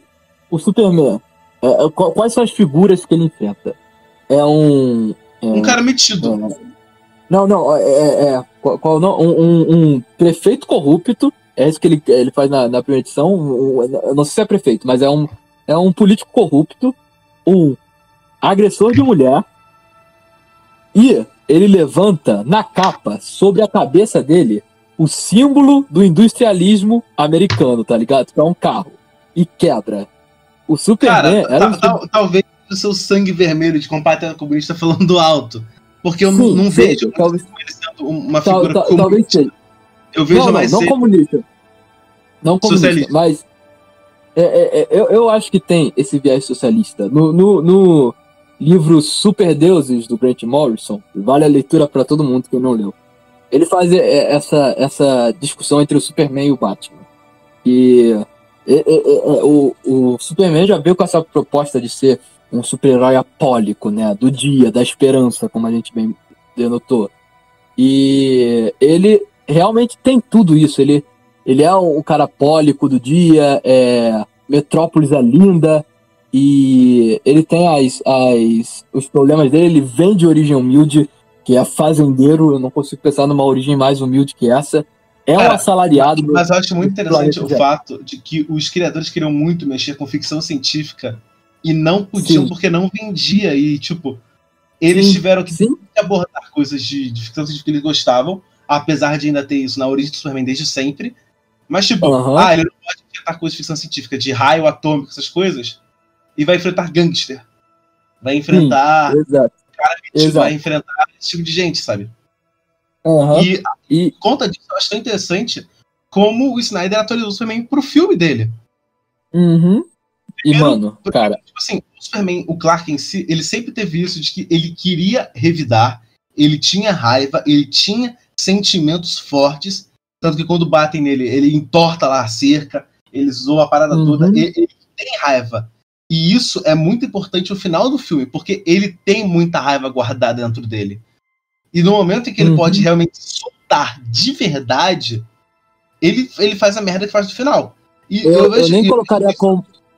Eu nem colocaria como raiva, eu colocaria mais como um descontentamento de anos de tipo, um mundo que ele tem que se segurar, sabe? Não só com questões de retaliação, né? Que nem você falou dele, a maçã da grade, mas pra tudo. Ele não, se ele visse alguém em perigo, ele teria que parar e não salvar. Por aconselhamento do pai, tá ligado? Mas apesar dele ter vontade de fazer o certo. Sim, então não é só raiva, sabe? É essa fúria de querer. Ele ficou muito tempo inativo, sabe? Inação, eu acho que essa é a palavra. E quando ele realmente pode fazer essa coisa, ter o movimento de ação, aí mesmo que ele se solta. Tudo bem que se soltou um pouquinho demais, podia ter economizado nos prédios derrubados, mas deixa o cara, né? Tava se divertindo, né? Cara, e tem que considerar que, tipo assim, eu vejo que muitas das críticas que fazem a esse Superman é o mesmo que fazem ao Superman de 1982. Porque as pessoas se acostumaram tanto em ver o Superman pronto, ele já no seu auge, que não conseguem lidar em ver ele sendo construído de novo. Em ver ele falhando. Não conseguem lidar com erros. É um problema lidar. Também. É um problema também que tem muito com Batman, né, cara? Eu diria até com Homem-Aranha algumas vezes. Tudo bem que o Homem-Aranha até... que eles têm medo de, tipo, o herói dele cometer erros. Tanto cara, mais ou menos. Eu acho que o que atrai muita gente do Batman é justamente a questão de que ele não tem poder, então se ele cair, ele morre e tal. É o que mais me atrai, mas muito quadrinho mesmo assim não quer deixar ele errar, tá ligado? E infelizmente tem um lado da moeda que, não, mesmo sem poder, o Batman vai ganhar de todo mundo, sendo que um dos Batmans que mais me atrai é o da Terra 1, né? Que é o que o Geoff Johns tá escrevendo agora. E eu gosto do Batman errando, cara. E o Superman errando também deixa ele muito mais perto de nós, cara. Muito, muito, muito. Cometendo falhas, ele não conseguindo salvar algumas pessoas, mostrando o peso de consequência. E a gente não tá falando que, tipo, é certo o Superman não salvar ninguém. Não. A gente tá falando que construindo ele assim, tipo, tendo esses erros, torna muito mais eficaz em um provável futuro dele salvando com eficácia, tá ligado? Dele aprendendo com os erros, dele entendendo que tem que levar uma luta agora para um lugar onde não muitas pessoas estejam, não cause mazelas. Sim, eu gosto dessa construção, tipo, ele fez de tudo que podia para não matar o Zod, mas no final não teve escolha. E tipo, o que ele faz? Ele quebra o pescoço, o Zod cai no chão, ele para um instante assim e grita porque ele não queria fazer aquilo. Mas ele se acha incapaz porque ele não achou uma outra solução para aquilo. Então, assim, eu adoro esse Superman porque ele é falho, porque ainda tá aprendendo. Cara, agora há pouco a gente viu ele aprendendo a voar. Tipo, ele tá aprendendo. O espaço de tempo dos eventos é curto, não é nem uma semana, eu acho. Acontece as coisas muito rápido. O Clark ativa a nave kryptoniana, já dá sinal pra galera do Zod. Eles chegam em questão de dias, nem dias, acho que horas, né? Então, não sei dizer. A construção do tempo do filme não é muito precisa, até porque tem essas viagens no tempo do flashback e tudo mais. Exato. E também fica muito complicado com o principal problema do filme, mas a gente vai chegar agora na origem do Superman, e aí eu vou falar o principal problema do filme pra mim. Então vamos lá. A origem do Super, eu gosto dessa construção que a gente falou, dos valores dele e tudo mais, de como ele foi construído pra se virar o Superman. Eu acho muito legal que o filme, não sei se você reparou, mas metade dele não tem ameaça. Exato. Metade do filme é o Superman sendo criado, e só depois da metade do filme que tem o senso de ameaça do Zod chegando e botando pra fuder tudo mais. E eu acho isso incrível, porque o herói, ele não foi criado por conta de uma força maior, ele foi criado pelo mérito dele, e depois a ameaça chega. Eu acho isso muito legal, essa diferença. Porque tem muito herói por aí que trabalha isso no filme, né? De que, não, o herói surgiu pra responder uma ameaça e ele continuou como herói. Ok, tá, se feito de uma forma legal, pode trabalhar bem. Mas eu acho muito legal isso, de que metade do filme não tem ameaça, e Superman é criado sem ameaça. Ele já tava lá. Ok, há 5 minutos, mas tava lá. E depois vem a ameaça, botando pra fuder e tudo mais. Eu acho muito legal essa divisão do filme. E o tom do filme até que muda um pouco. Pouca coisa só nesse negócio. Entre tudo isso. Mas uma coisa que eu acho muito legal também do Superman desse filme é apesar do filme inteiro, né, ser meio azul, acinzentado, eu acho legal como as pessoas que estão em tela dão um tom diferente pro filme. Tipo, quando o Superman vai visitar a mãe dele, sempre fica um pouco mais leve. Sim. Sempre que o Superman tá interagindo com o Zod ou com o pessoal, fica um pouco mais tenso, além da porradaria da ação. Sempre que ele tá interagindo com esse povo, as interações do Superman são importantes e mexem com umas paradas. E uma coisa que eu gosto muito da origem do Superman desse filme é que eu sei que é padrão de que os estadunidenses gostam de retratar os seus soldados e militares sempre como heróis. Então é difícil ver filme estadunidense. Abençoe América. Deus abençoe a América. Então, tipo, eu acho um saco isso de toda hora ter um militar fazendo coisa. E, tipo, no início do filme, a Lois Lane vai lá, interage com o militar e tudo mais. Tem vários pontos, vocês se reparam isso, em que o Snyder, ou os personagens, desmoralizam os militares. No sentido de que quando a Lois Lane chega lá, ela fala assim, o cara vai falar, você deveria chegar aqui amanhã. Ela, é por isso que eu tô aqui hoje. E a gente sabe muito bem que eu tô aqui, que eu tô aqui só porque o seu superior negou o seu pedido para me impedir de estar aqui. E lá na frente... Se acabou a medição de pinto, podemos continuar agora? Sim, então, tipo, ali ele já dá um tapa na cara dos soldados e depois ele ainda bota o Superman, que ele aceita ser algemado lá pra ser interrogado. E aí ele fala, vamos botar as cartas na mesa? E ele só se vira, e nisso que ele se vira, ele já estoura a algema. Essa cena sempre me bota um sorriso no rosto. Porque, cara, é muito bom. Porque primeiro ele vai falar... Tá bom, vamos dar. Primeiro ele vai vê o outro lado da parede. A pôr algema, tá ligado? Ele vai botar. Pode botar. E tipo, ficou na moral lá, esperando na sala dele. Foi lá ser interrogado e depois ele vai falar, tão vendo aí? Aí ele, ele tá vendo a gente? Não, aqui tem, sei lá, quantos tipos lá. Eu tô vendo sim, fulano de tal. Eu tô vendo o broche no teu... Eu tô vendo o negócio... Junto com metade de um pacote de balas. E aí ele, você vai entender, né, que a gente acha uma ameaça. Vamos botar a carta na mesa, então? Ele estoura seu algema, tipo, foda-se. É muito bom. E aí ele vai, bota o pau na cara do militar, desmoraliza ele e fala, se você acreditar em mim, eu não sou uma ameaça, eu vim aqui só por broderagem com vocês. Só por respeito. Porque precisar não precisava, e tu sabe disso. E eu acho eu só acho que o filme perde um pouco, porque depois ele volta a botar...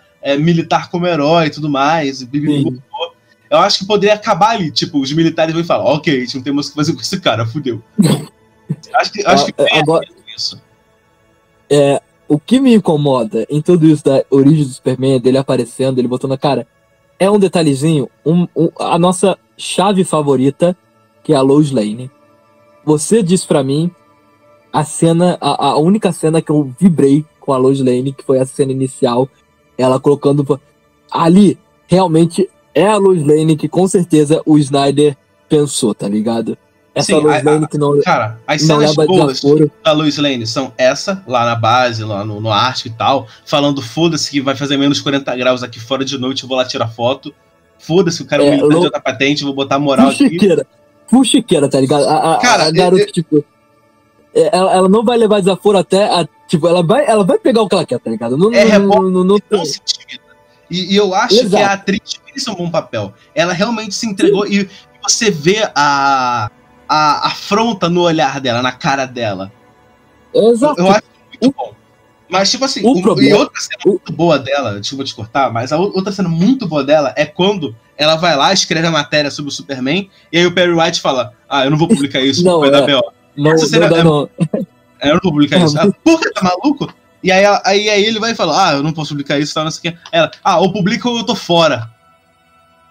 Tipo, essa cena dela afrontando pra querer botar a notícia e tal, isso é muito Lois Lane.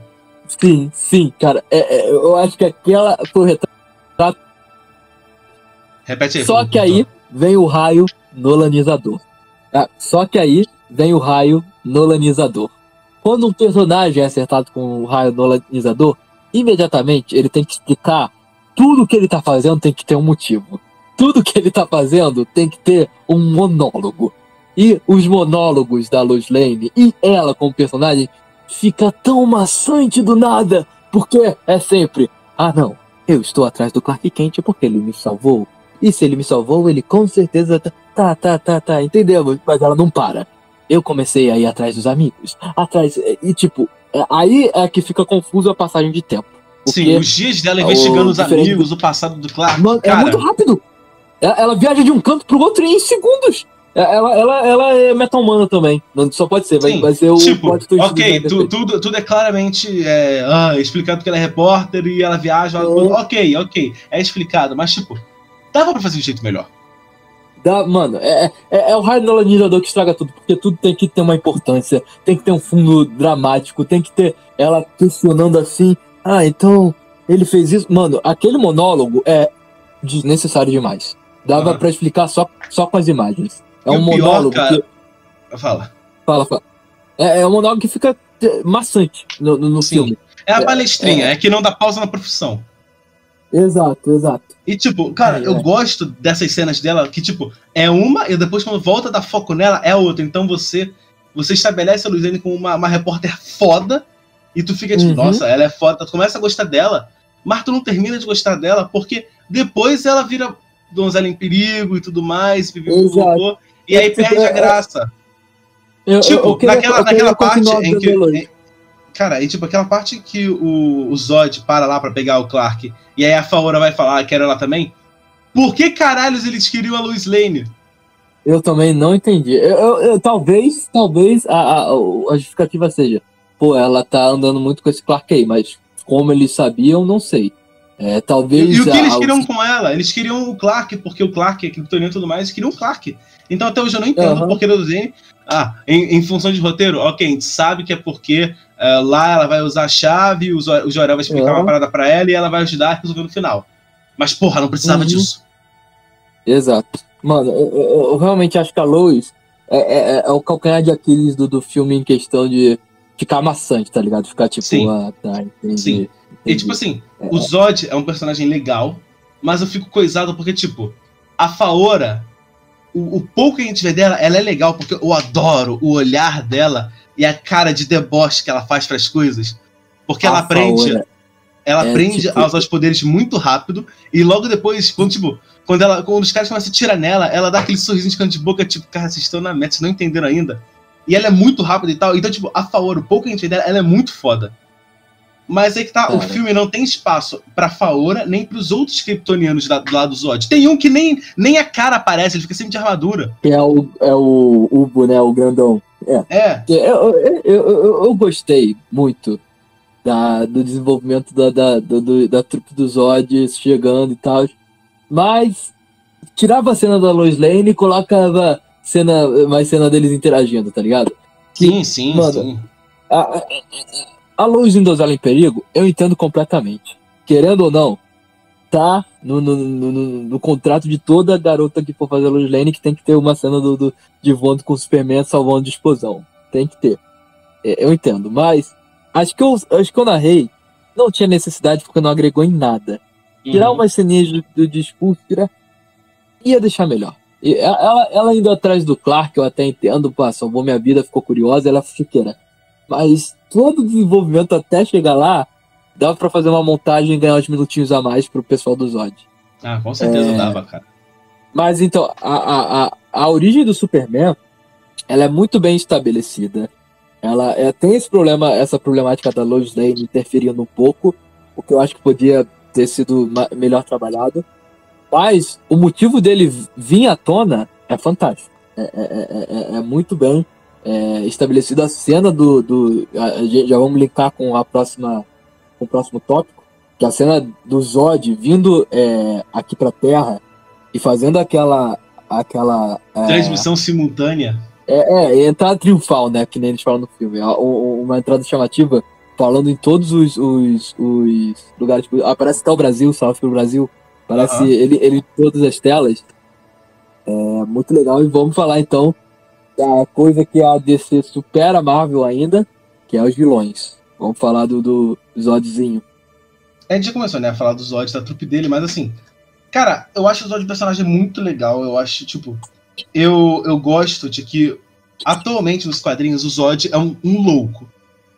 Uhum. Tipo, louco mesmo, tá ligado? Insano e tal, e é tipo um animal.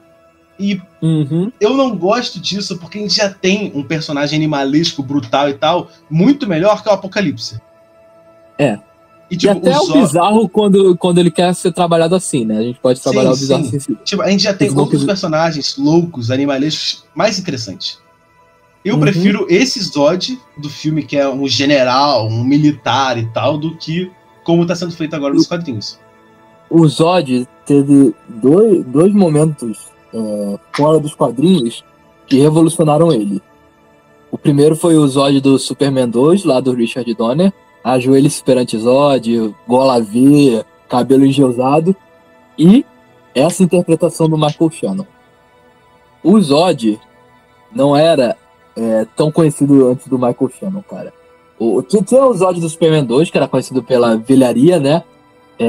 Mas o vilão do Superman é o Lex Luthor, tá ligado? E depois o Brainiac, aí tu vai pensar em Apocalipse, mas a galera do Superman não botava o Zod nesse alto escalão, e do nada, depois do Michael Shannon, ele revitalizou o personagem, e deu essa faceta que tinha nos quadrinhos dele ser o general, dele ser o ditador de Krypton, mas o propósito do Zod, a vocação dele é tão bem construída que ele é um dos casos de ficou melhor que o original.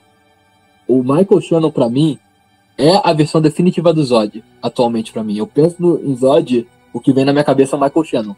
E é raro. E é raro vir superar quadrinhos, superar animação. É muito raro em questão de comics, tipo, né? E claro, o maior mérito é dele como ator, mas também tem que considerar tudo ao redor dele. A armadura, os cenários da nave dele, diálogo, tudo mais. Sim, um monte de coisa. Tipo, claro que o maior mérito é do ator, mas o ator pode ser ótimo, mas se tudo o resto for uma merda, vai ficar uma merda. Então, tipo assim, o cara mandou muito bem. Ele é um ótimo Zod, ele é um ótimo personagem. Mas, além disso, todo o entorno dele também é muito bom. A gente já falou isso lá atrás sobre Krypton e tudo mais, então, puta que pariu, mandaram bem pra caralho. E, cara, porra... Ele passa, em questão de atuação, eu realmente gosto muito do Michael Shannon. O elenco desse filme, falando nisso, né, que a gente deixa lá, é espetacular. Só atorzão foda. Fizeram a mesma coisa que fizeram com o Christopher Reeve lá atrás, né, que foi pegar um desconhecido, um Zé Ninguém, pra ser o Superman. Henry Cavill, quem é Henry Cavill? Tem o Geralt agora, mas na época, quem ele era? Porra, ninguém. E tipo assim, muita gente fala, ele não parece Superman, ele não é ator bom. Cara, primeiro que assim, o Superman, querendo ou não, ele é muito mais pose do que diálogo. Ele chegar com a mão na cintura, levar tiro no peito e acontecer nada e tal, ele é muito pose. E o Henry Cavill, ele tem a pose de Superman. Mano, tipo, aquele talento, tá ligado? É que nem o Christopher Reeve, mano. Quando o Christopher Reeve colocou o uniforme do Superman, mano, imediatamente é você saber passar. Eu acho que o termo nem é a pose, é presença, tá ligado? A presença de você ser o maior super-herói, o primeiro super-herói e o ícone de gerações e gerações. E o Henry Cavill é isso. É irônico, né, que seja um ator britânico interpretando o maior ícone americano.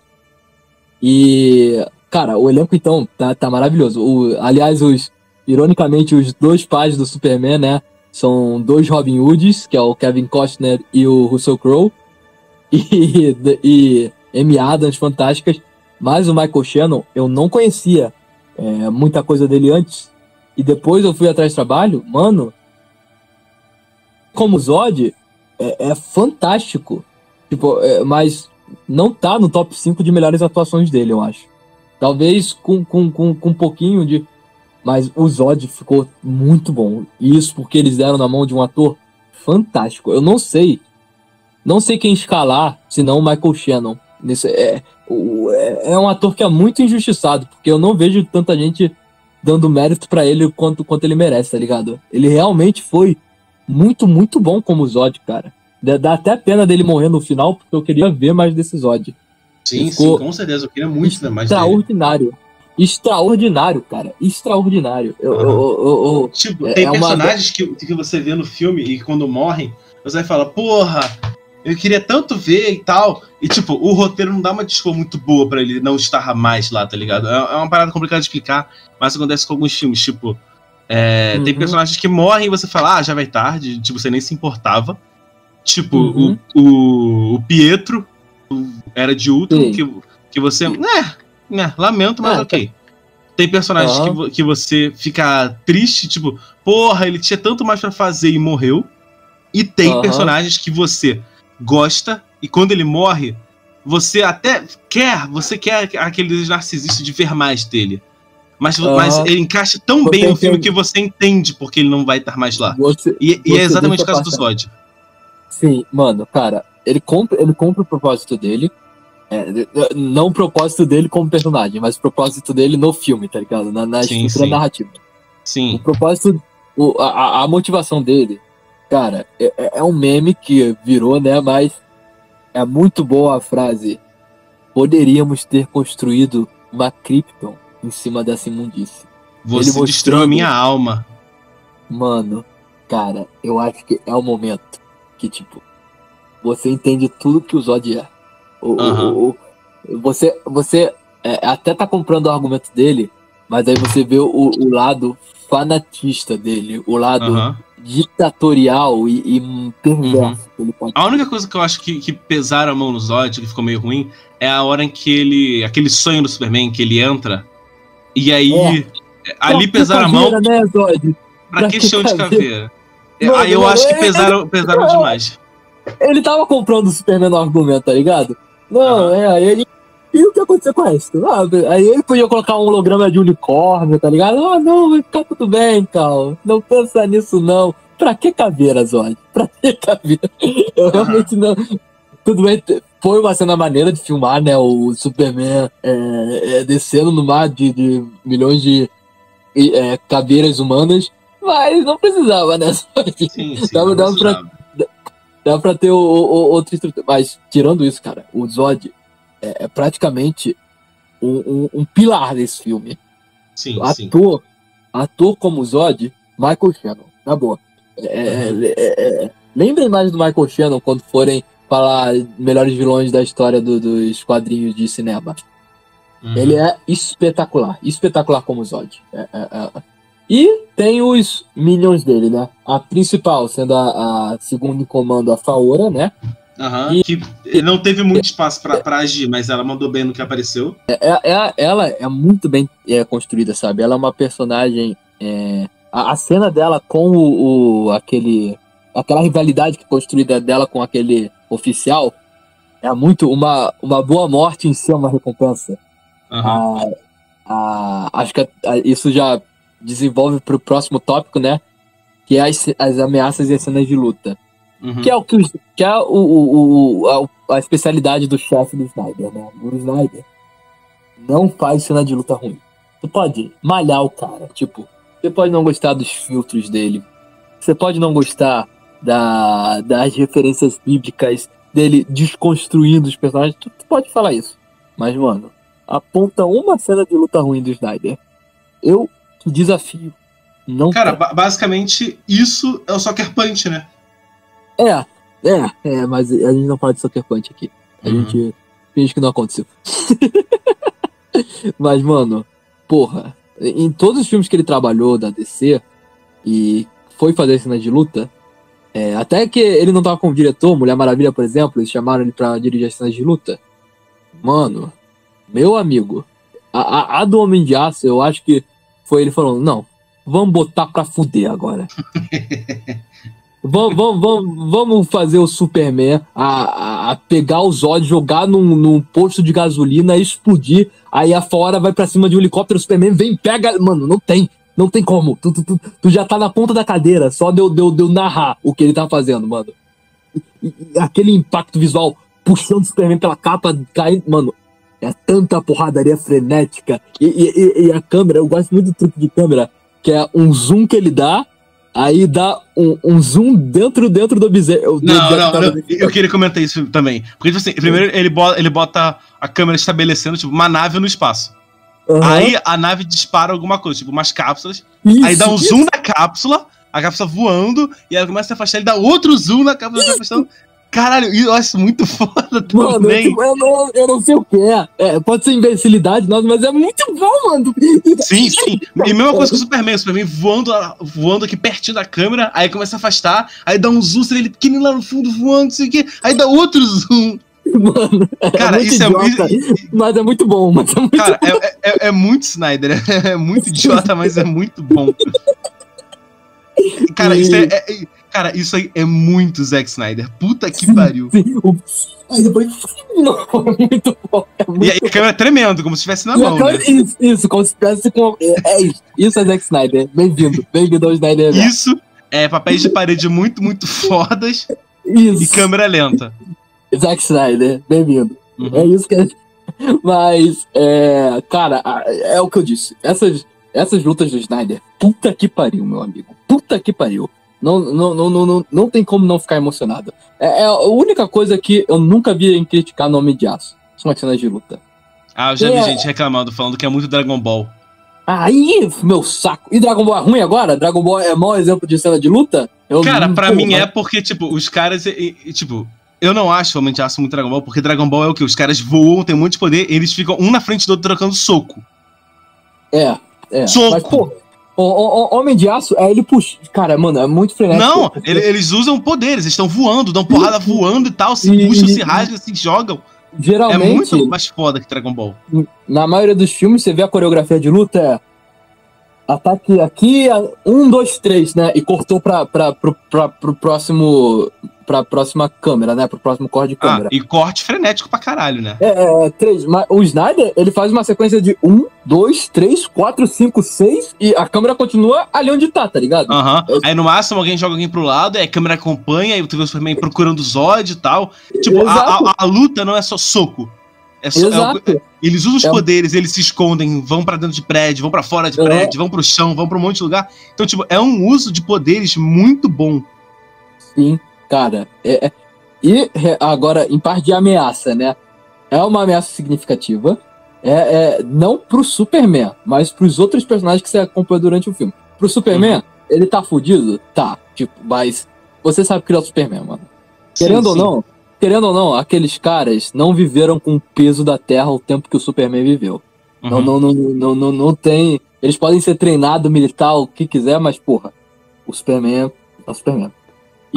E tipo, eu não gosto desse clichêzão do raio azul que tá destruindo tudo, mas até nisso o Snyder consegue dar um toque alienígena muito foda. Porque, tipo, exato, a primeira vez que solta o raio, começa a subir a água em feixe. Mano, fica... Cara, aí tu fala, que porra é essa? Mano, e aí é foda que ela vai como se fosse uma britadeira, tipo, dá um porradão, aí puxa, aí dá um porradão e puxa. Me lembra muito os primeiros episódios do Liga da Justiça, daqueles bichos brancos. Sim, cara. Que é um pistão furando a terra e botando pra fuder. Cara, é muito foda. Mano, é uma cena que, tipo, quando tu vê na primeira vez, dá um impacto. E, tipo, se tu mostrar separada pra alguém que nunca viu Homem de Aço, é muito difícil ela vai chutar, isso é Guerra dos Mundos? Porque realmente é tirado de, tipo, filme Invasão Alienígena. Sim, é muito alienígena. Mas, tipo, apesar de ser um clichêzão do raio azul e tal, tem que explodir a máquina e tal, até nisso ele dá uma mudadinha, porque além de ter esses elementos alienígenas fodas da britadeira e tudo mais, o raio não tá pro céu, o raio tá indo pro chão. Exato. É uma mudança mínima, mas eu acho maneiro mesmo assim, que o raio tá atravessando a Terra e aí é o impacto que vai indo de uma máquina pra outra e tal, eu acho isso foda. Tem umas forçadinhas de roteiro para as coisas irem mais rápido, né? Mas nada que estrague o filme nesse final, deles se ajudando e tal. E o que acontece é que é um plano bem feito, né? O plano deles jogarem para ativarem a Zona Fantasma e tal. É um bagulho que tu realmente... Cara, primeiro, esse final é muito ficção científica, porque primeiro, se fosse só um raio azul, tu ia falar, ok, o que isso tem a ver com terraformar? Mas aí o cara vai explicar, não, ele tá aumentando a densidade da Terra pra ela ficar pra ter maior gravidade. Porque os kryptonianos estão acostumados com gravidade pesada. Além de que estão enchendo a atmosfera de gases e negócios. Porque há uma coisa que eu queria comentar muito. Tem duas coisas que o Snyder fala da diferença de kryptoniano pra Terra. Primeiro é a gravidade, e segundo é que a atmosfera é mais nutritiva. E você repara a diferença que uma coisa tem pra outra. Porque, na primeira luta do Superman com a Faora e com aquele cara lá, eles são um capacete. E ainda assim, eles conseguem pular e fazer... Eles são super fortes por causa da gravidade. Quando o capacete se quebra e aí entra a nutrição na pele deles e no corpo, aí que eles começam a soltar raio e tudo mais. Sim, então, tipo, você repara que a gravidade afeta eles sempre, a qualquer momento, porque o corpo tá acostumado a uma gravidade mais forte, e isso não tem nenhum efeito colateral neles, mas quando quebra o capacete e a atmosfera nutritiva começa a afetar, aí vem os poderes fodidos e eles têm todo um piripaque lá e tal. E quando eu percebi isso, eu falei, puta que pariu, isso é muito ficção científica, é muito, muito foda. Sim. E tipo, é engraçado que eu não comentei isso, mas eu achei muito legal reparar que a Faora, na hora de porradaria, ela é porradeira. Mas na hora que não tem porquê da porrada, ela é de boa. Tipo, quando a Lois Lane vai lá na nave, ela bota. A Lois Lane chega lá, ela não vai na porradaria, ela não vai brucutu, ela chega assim, a atmosfera da nossa nave é diferente, você vai ter que usar um respeito a partir de agora. Isso. E vai e coloca o estado dela, então, tipo, ela é uma porradeira. É uma pessoa. Mas ela é uma pessoa, sabe? Exato. Tipo, não tem por que eu tratar ela mal aqui agora. Então, tipo, faz muito sentido isso. E, tipo, é muito ficção científica isso. É bagulho de política militar mesmo, tá ligado? É aquilo que a gente falou do Codex. Ela está como uma militar, né? Ela tá... e aqueles são os visitantes dela, vamos por assim. Tem essa política, sabe? De querendo ou não, ela tá sobre essa proteção militar, entre aspas, né? E esse final de ativando a Zona Fantasma, abrindo o portal, você compra, cara, o plano deles porque foi estabelecido, não é um conceito tirado do cu, tá ligado? Sim. Não é um bagulho do nada. Cara, o Snyder trabalha muito nesse filme, A Arma de Chekhov, porque tudo que ele estabelece em algum momento, ele usa depois. Esse negócio da gravidade e da atmosfera, o negócio das colônias, que primeiro lá o Coronel vai falar, não, porque nós tínhamos cheio de colônia que a gente abandonou, e lá na frente o Zod, não, a gente conseguiu achar uma terraformadora. Exato. Tipo, tudo é bem... E tudo volta depois por algum motivo. Exato. Eu acho também que o final dele, pós-final, né, o conflitos resolvidos, aí ele vai, resolve a problemática com os militares, né, ainda desconfiando dele, vê o drone espionando ele, quebra o drone, e ele indo trabalhar no Planeta Diário, é uma finalização que acaba um filme ali, tipo, até porque a DC não estava 100% confiante com o universo compartilhado, só tava testando, botando o pé na água, e termina ali bem um filme. Ele chegando no Planeta Diário e vive as aventuras de Superman. Ali podia terminar. E é agora que a gente entra na parte que é a conclusão do filme. Só deixa eu voltar um pouquinho, só pra finalizar, dessa 3.6, né, que é a conclusão do filme. Então, ele fecha o filme, apesar de ter umas referências, né, tipo o Dr. Erdel que aparece, ele é, pelo menos no desenho da Liga da Justiça, ele que cria a Galateia, né, aquela poderosa versão animada. Ele é responsável por achar a Supergirl também. Tem alguns... a Carrie Ferris, né? Que pode ou não pode ser a Carol Ferris. E o que mais aparece de expansão de universo? LexCorp. LexCorp tá bem presença nesse filme, né? Tipo, aparece caminhões, aparece a fachada da empresa em alguns lugares. E o satélite do Bruce Wayne, que piscou, perdeu, basicamente. Mas ele tá lá. Mas, tipo, isso mostra que tipo, o universo tinha ganchos para expandir. Exato. Tinha como pegar uma continuação de algum lugar. Sim. E foi bem sutil, sabe?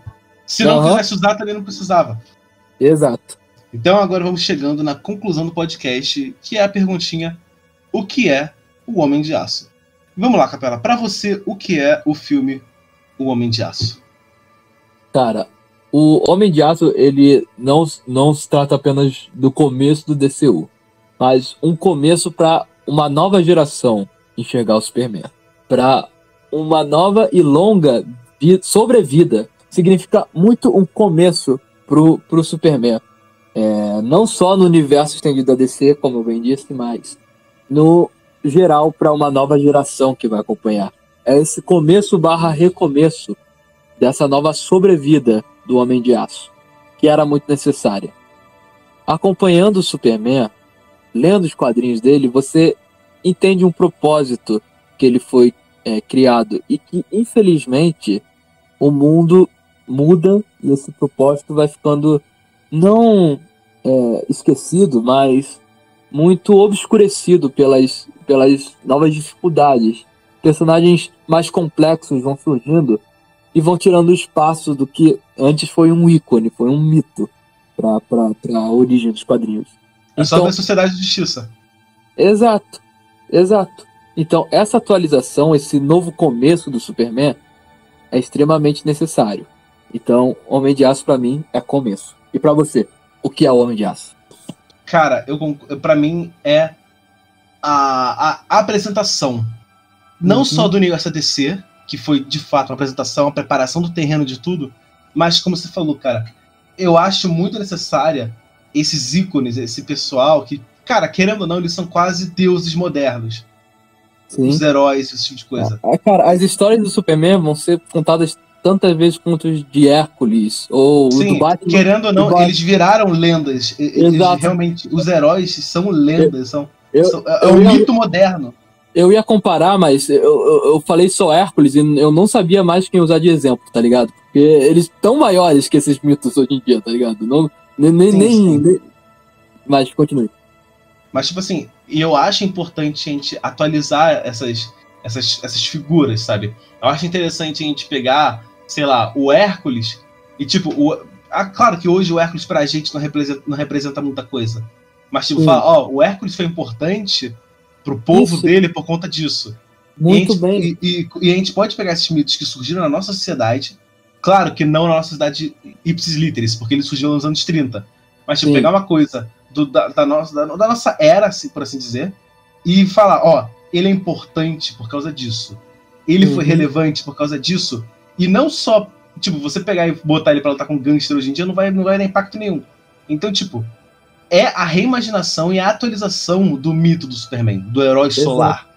Então, tipo assim, cara, não tinha como você pegar o Superman dos anos 30, ou do 40, ou 50, ou 60, ou 70, ou 80, ou qualquer outro Superman e tentar colocar agora. Não dá certo, e a prova disso é o Superman Retorno. Tentaram pegar aquele Superman antigão, botar de novo e não deu certo. Cada geração tem os seus heróis e tem o seu Superman. E esse Superman é da geração atual. É da nossa geração e do pessoal que tá vindo agora. Detalhe, você falou tem o seu, e às vezes nem é o seu, podem ser os seus. Pode muito bem ter mais de uma reimaginação de Superman por era. Ou de Batman por dia até, cara. Sim, tipo, pra mim, o meu Superman, assim, de fato, o meu Superman, o Superman do Regis, é o Superman de 1932. Sim. Cara, você não tem noção do quanto me emocionou e eu arrepiei lá nas últimas revistas dele, quando ele tá sem poder. Ele Isso que eu falo. Com o cabelinho raspado, sem a capa rasgada, enrolada na mão, e a polícia vindo com brutalidade, sem uma pessoa manifestando. E ele fala, cara, eu não tenho poderes, mas eu vou fazer o que é certo, mesmo que eu morra. E ele faz uma barricada com o corpo dele, uma corrente. Cara, não tem como. Aquele pra mim é o meu Superman. Ele é falho, ele tem um monte de problema, mas aquele ali é o meu Superman. Aquele foi o personagem que eu falei, cara, esse aqui é o Superman da minha época, da minha geração. Eu entendo que a gente não gosta e tudo mais, mas aquele ali é o meu Superman. Isso me lembra uma conversa que eu tava tendo com Rebeca, eu não esqueci sobre Roriato. Acho que ela me chamou fazendo uma pergunta. Ela me chamou fazendo uma pergunta sobre o porquê eu gostava do Superman. Vou até passar esse vídeo pra ela ouvir. Ela me passou essa pergunta, eu postei o Superman no Stories. E depois de eu explicar pra ela, eu acho que ela entendeu basicamente o que o Superman é, né?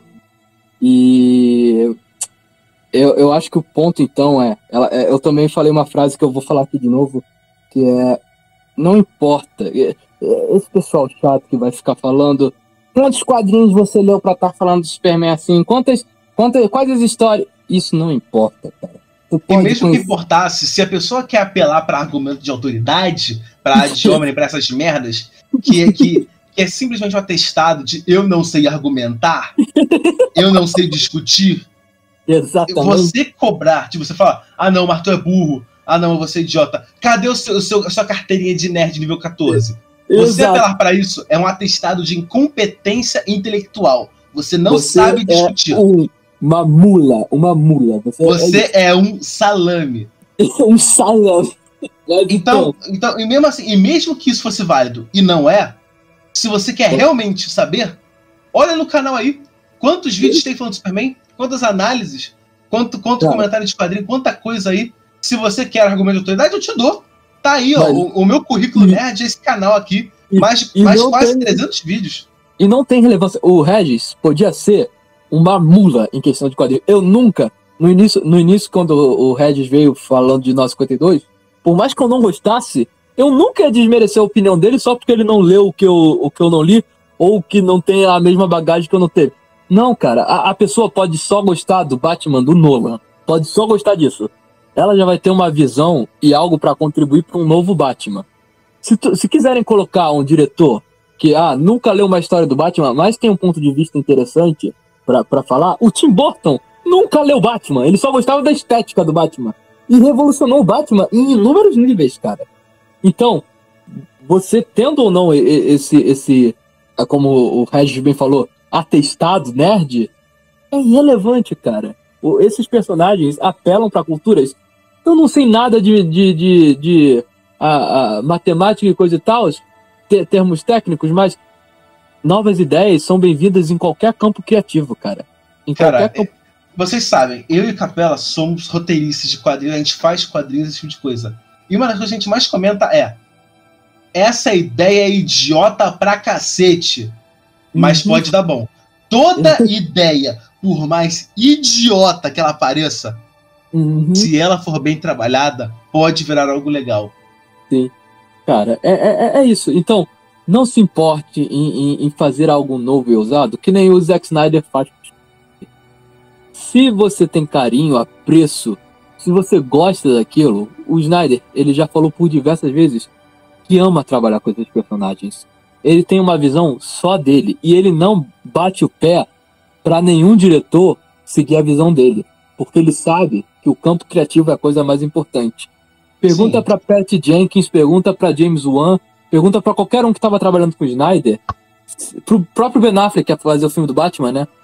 Ele não bate o pé, ele não fala que tem que ser isso porque é assim, ele não usa o argumento do no quadrinho não é assim, porque é um campo criativo novo, é um multiverso de opções, gente. Então, Homem de Aço é começo e é esse lançamento. Acho que foi bom, né? Foi bom, eu também acho, mas eu acho que também a gente tem que ressaltar, cara, tipo assim, você tem que entender que o Superman, ele, assim, a gente falou pra cacete, né? Ele sempre se renova e tudo mais. E, cara, você querendo ou não, a sua versão querida do Superman é uma renovação de uma coisa que veio antes. E tudo bem você preferir o Superman dos anos 80, o Christopher Reeve, ou qualquer outro que seja, até o de Smallville, qualquer coisa.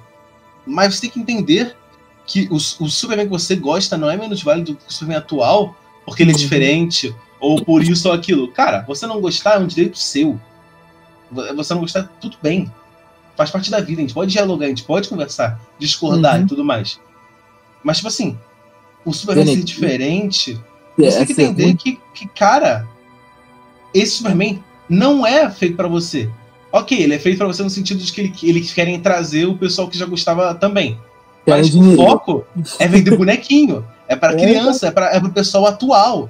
Claro que a pegada é muito mais pra adolescente e adulto, mas assim, o foco não é pro marmanjo velho pra cacete, porque você tem o seu Superman. E ninguém quer mudar isso. A gente quer apresentar o Superman pra um povo novo. Novo e relevante, cara. A gente quer que esse personagem continue relevante. É isso. E isso qualquer um pode fazer, cara. Não tem que ter carteirinha nerd. Não tem que ter lido os 300 e 500 quadrinhos da Era de Ouro do Superman. Tem que só saber ter um gosto por esse personagem, ter uma visão. Se ele te tocou de alguma forma, você expressa isso em um filme, em um quadrinho. Enfim, falamos demais, Sim. né, Regis? Sim, falamos pra cacete, mas eu acho que é isso, a gente concorda então que o Homem de Aço é um filme muito bom do Superman, um ótimo início pra DC. Claro que ele não é perfeito, ele tem até que um bocado de falhas, mas no geral é uma boa experiência, é um bom filme pra se assistir e pra entender um pouquinho do que o Superman, porque de fato, assim, o ideal Superman só estaria realmente presente na continuação e tudo mais do que viria no futuro. Mas para conhecer a origem e como o Superman se tornou aquele ideal que a gente tanto idolatra, eu acho que é uma boa origem, uma boa introdução ao personagem. Exato. É isso, gente. Nossa, a gente falou pra cacete aqui. Meu Deus, deu quanto tempo? Cara, eu não sei, eu só vi aqui quando botar pra renderizar. Mas, cara, provavelmente mais de 1h30. 00:15 que a gente começou, mais ou menos. Cara, então a gente tá com 1h40 e pouco, eu não sei, só quando for editar isso aqui resolver. Mas olha, oficialmente é o maior bate-papo do Homem de Aço do YouTube, de qualquer lugar. Conseguimos. E vai ser assim, cara, porque o plano é agora toda semana a gente comentar um filme da DC e o próximo é.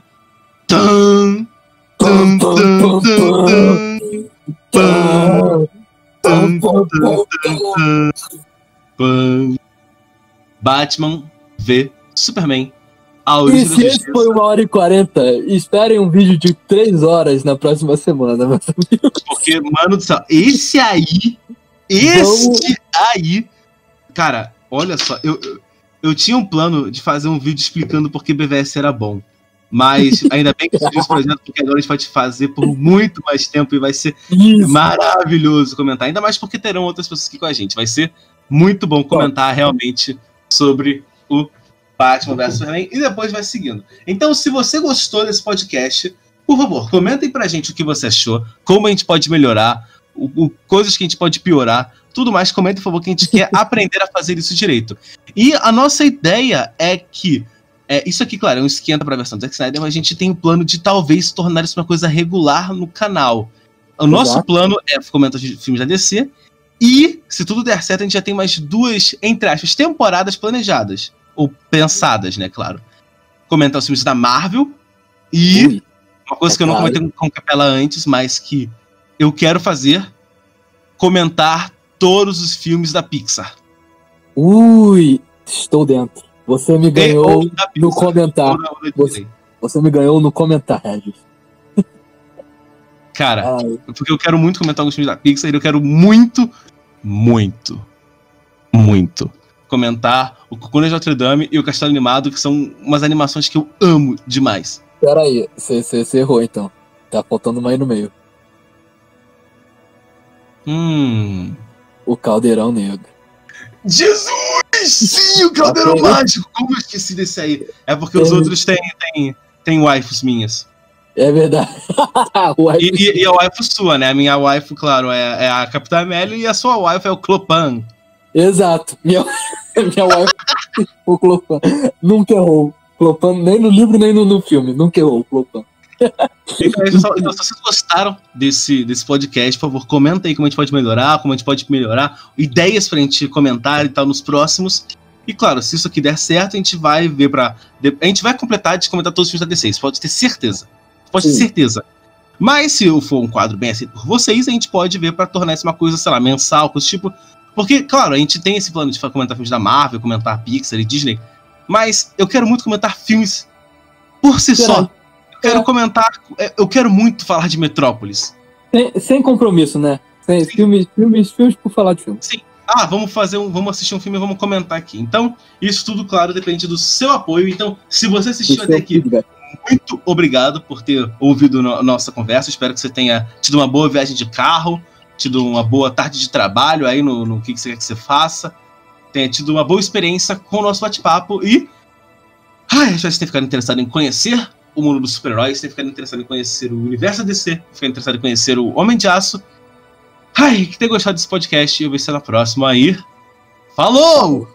Tchau!